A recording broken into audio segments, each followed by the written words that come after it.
अस्सलामुअलैकुम वरहमतुल्लाह। उम्मीद करता हूँ आप हजरात खैर वाफियत से होंगे। आइए दोस्तों, आज हम सुनेंगे अच्छी दोस्ती किसे कहते हैं।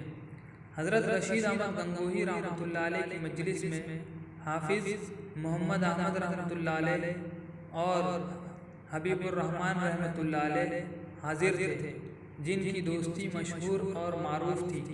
हज़रत रशीद अहमद गंगोही रहमतुल्लाह अलैह ने उनसे दरियाफ्त फरमाया कि कभी तुम में और इनमें लड़ाई ही हुई है।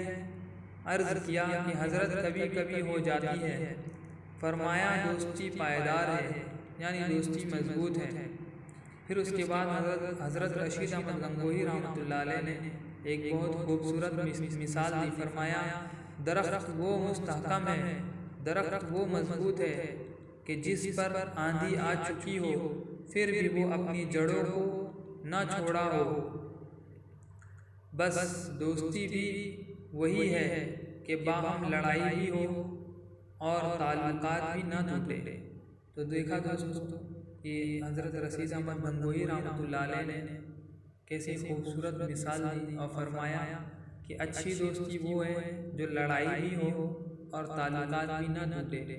तो दोस्तों हमें भी इसी तरह की दोस्ती करना चाहिए। दोस्तों इसी तरह के वाक़यात हम दीन की अच्छी अच्छी बातें, बुजुर्गाने दीन की ज़िंदगी के वाक़यात आपकी खिदमत में पेश करते रहेंगे। बहुत बहुत शुक्रिया। खुदा हाफिज़।